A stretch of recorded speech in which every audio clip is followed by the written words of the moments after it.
Assalamualaikum warahmatullahi wabarakatuh. Pertemuan kali ini adalah pertemuan ke-9 yang temanya adalah tata cara pembentukan koperasi. Jadi kalau pertemuan sebelumnya itu kita membahas koperasi itu apa, jenis-jenisnya, kemudian secara berdirinya. Nah, pertemuan kali ini kita membahas bagaimana sih kalau kita ingin membuat sebuah koperasi baru. Nah, jadi ada dasar undang-undangnya, yaitu Undang-Undang Nomor 25 Tahun 1992 tentang perkoperasian. Itu koperasi itu dibagi dua. Yang pertama, koperasi yang seperti apa yang ingin kita buat. Ada yang namanya koperasi primer. Koperasi primer itu adalah koperasi yang selama ini kita tahu ya. Ada koperasi KSP, ada koperasi KSU, ada macam-macam koperasi. Nah, itu koperasi primer itu dibentuk oleh sekurang-kurangnya minimal 20 orang. Nah, kalau koperasi sekunder ini koperasi yang seperti apa? Nah, kalau koperasi primer itu adalah koperasi yang seperti kita tahu jenis-jenis koperasi yang kita kenal selama ini, yaitu koperasi produsen, konsumen, sebuah usaha simpan pinjam. Nah, kalau koperasi sekunder ini adalah sebuah koperasi yang anggotanya itu bukan orang perseorangan, melainkan adalah koperasi sendiri. Nah, minimal anggota dari koperasi sekunder ini adalah 3 koperasi. Nah, kemudian siapa yang boleh dan berhak mendirikan koperasi primer? Jadi biasanya siapa pihak-pihak yang membuat koperasi itu adalah kelompok masyarakat yang memiliki kepentingan ekonomi dan atau usaha yang sama. Misal koperasi produsen itu kan contohnya adalah koperasi susu Saipujon itu ya. Jadi kan itu adalah koperasi yang anggotanya adalah kumpulan produsen susu di daerah Pujon. Nah, akhirnya mereka membuat koperasi itu untuk menjual produknya.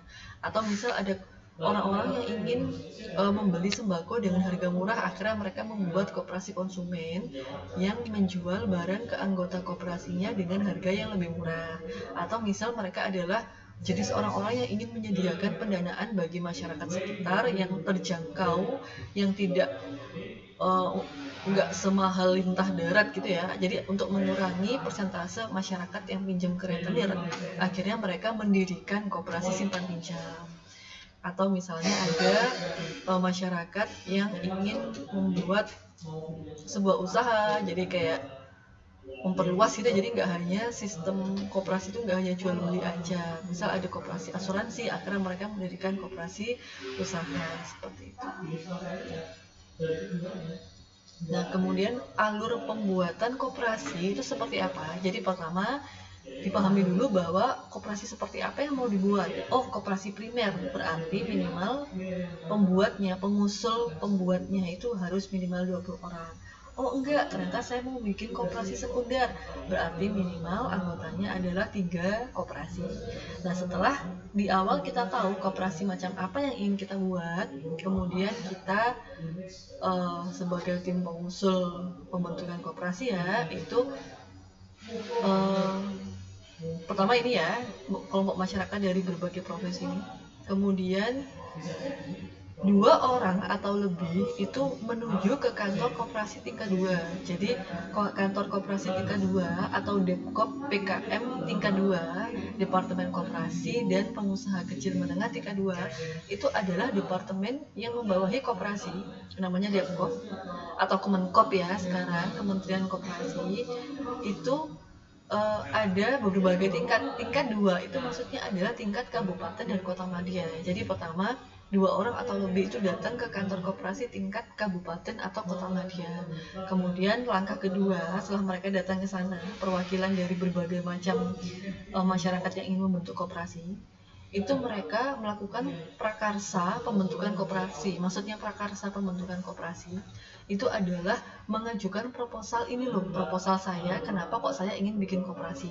Nah, di proposal itu nggak cuma latar belakang motivasi membuat koperasi atau kepentingannya apa, tapi juga ada rancangan ADART-nya. Nah, ADART itu adalah anggaran dasar dan anggaran rumah tangga. Di situ bukan cuma masalah anggaran, tapi mulai dari jenis koperasi yang mau dibikin apa, wujudnya, kemudian tujuannya, dan lain sebagainya. Nah, setelah kita mengajukan proposal rancangan ADART, step ketiga adalah kita akan diberikan penyuluhan oleh Departemen Koperasi atau oleh Kemenkop, oleh petugasnya ya, mengenai pembentukan koperasi. Jadi di situ mulai dari tata cara pembentukannya itu seperti apa, kemudian pengertian koperasi itu apa sih. Jadi jangan sampai pemahaman kita mengenai koperasi itu ternyata berbeda dengan peraturan di Indonesia. Kemudian tujuan dan manfaatnya koperasi itu apa. Jadi jangan sampai tujuan kita mendirikan koperasi itu tidak selaras dengan tujuan dan manfaat koperasi di Indonesia. Kemudian adanya hak dan kewajiban. Jadi hak yang bisa didapat oleh anggota koperasi dan oleh institusi koperasinya itu apa. Kemudian kewajiban apa yang harus dijalankan. Jadi setelah kita bikin koperasi nanti itu kita harus ngapain aja. Oh ternyata harus bikin laporan keuangan, ternyata harus menarik anggota sekian-sekian, ternyata harus membuat ADART setiap tahun dan lain sebagainya. Kemudian setelah itu langkah keempat itu adalah pengurus dan pengawas. Jadi membentuk adanya rapat pembentukan koperasi, memilih pengurus, memilih pengawas. Jadi setelah kita punya anggota nih, dan kita punya minimal 20 anggota, kita sekarang mengadakan rapat pembentukan koperasi. Siapa yang kira-kira jadi pengurusnya, siapa kira-kira yang jadi pengawas dan pengelola. Nah, setelah kita mengadakan rapat pembentukan koperasi ini, baru setelahnya itu koperasi ini bisa berjalan sebagaimana mestinya. Walaupun misalnya pengesahan akte badan hukumnya belum keluar, tapi setelah ada rapat pembentukan koperasi, itu kita sudah bisa beroperasi koperasinya, sudah bisa melakukan usaha, sudah bisa menarik simpanan pokok, simpanan wajib dari anggota dan lain sebagainya. Kemudian setelah kita melakukan pembentukan pengurus atau pembentukan koperasi, itu step selanjutnya adalah dari kantor Depkop dan PKM tingkat 2, yaitu Kemenkop atau Kementerian Koperasi dan Pengusaha Kecil Menengah tingkat 2, yaitu tingkat Kabupaten Kota Madia, itu melakukan pengesahan tingkat kabupaten dan kota Madia, kemudian mengajukan ke Depkop dan PKM tingkat 1, yaitu provinsi. Kemudian setelah dari provinsi ini, ketika permohonan pengesahan dan verifikasi pembuatan badan koperasi ini disetujui dan disahkan, keluarlah akte badan hukum dan itu akan diberikan kepada kita. Dan itu berarti kita sudah sah di mata hukum dan di mata negara bahwa kita punya koperasi seperti ini, anggotanya seperti ini, dan lain sebagainya. Nah, kemudian keterangan lebih lanjutnya, jadi tadi kita sudah paham pihak yang mengajukan itu siapa. Oh, ternyata pihak yang mengajukan itu minimal 20 orang calon anggota. Itu kalau koperasi primer. Nah, kalau misalnya koperasi sekunder berarti minimal 3 koperasi. Kemudian sudah harus ada pengurus koperasi. Kemudian pihak yang terlibat dalam pembuatan koperasi itu siapa aja? Ada pejabat kantor koperasi yang tadi mengadakan penyuluhan kepada kita, kemudian yang melakukan cap stempel dan lain sebagainya. Kemudian ada kantor koperasi tingkat 2, yaitu Depkop atau Kemenkop PKM tingkat 2 tadi, yaitu tingkat kabupaten dan kota Madia. Kemudian ada wilayah Departemen Koperasi tingkat 1, yaitu tingkat provinsi. Kemudian jangka waktu kita kalau mau bikin koperasi itu berapa lama? Jadi jangka waktunya itu sekurang-kurangnya 3 bulan. Tapi 3 bulan ini bukan berarti dari awal mengajukan sampai keluar akte badan hukum.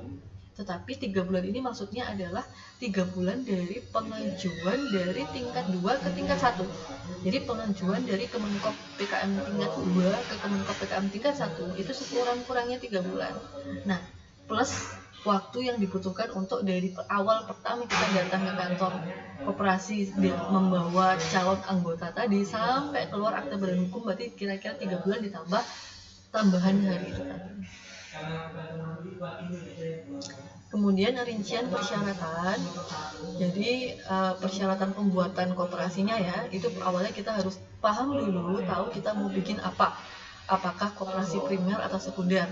Kemudian lokasi koperasi itu harus di wilayah NKRI atau Negara Kesatuan Republik Indonesia. Kemudian anggota koperasi, kalau primer minimal 20 anggota, kalau sekunder minimal 3 koperasi.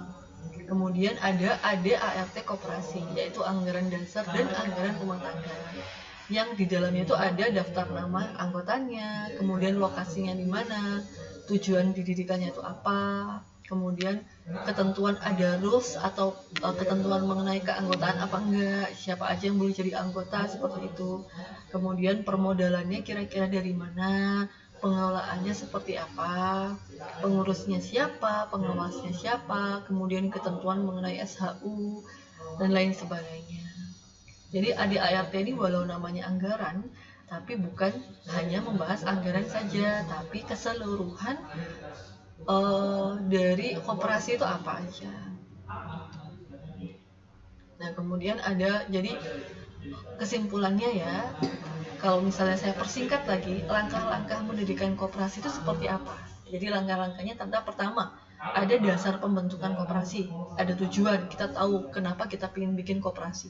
Ada anggota, kita tahu siapa aja kira-kira yang jadi anggota. Ada lokasi, kita tahu nanti lokasinya di mana, kita bikin koperasi, kemudian koperasi wujudnya bakal seperti apa yang dijalankan gitu ya. Kemudian setelah ada dasar pembentukan, ada persiapan pembentukan. Nah, setelah ada persiapan pembentukan, kita datang ke kantor pejabat koperasi yang berwenang, kemudian kita menyatakan kita ingin buka koperasi dan lain sebagainya. Kemudian ada rapat pembentukan, ada kita bikin pengurus, pengawas, pengelola semuanya. Kemudian kita menjalankan pengambilan simpanan pokok, simpanan wajib dan lain sebagainya. Kemudian setelah itu kita mengajukan agar koperasi kita ini sah di mata negara, maka kita mengajukan akte badan hukum. Jadi kita mengajukan bahwa koperasi ini berbadan hukum dan kita ingin akte badan hukum kita tuh disahkan. Dan setelah itu kita mengajukan permohonan pengesahan dan verifikasi. Setelah pengesahan dan verifikasi selesai, itu berarti akte badan hukumnya sudah keluar dan kita sudah sah terdaftar di negara sebagai koperasi yang berbadan hukum.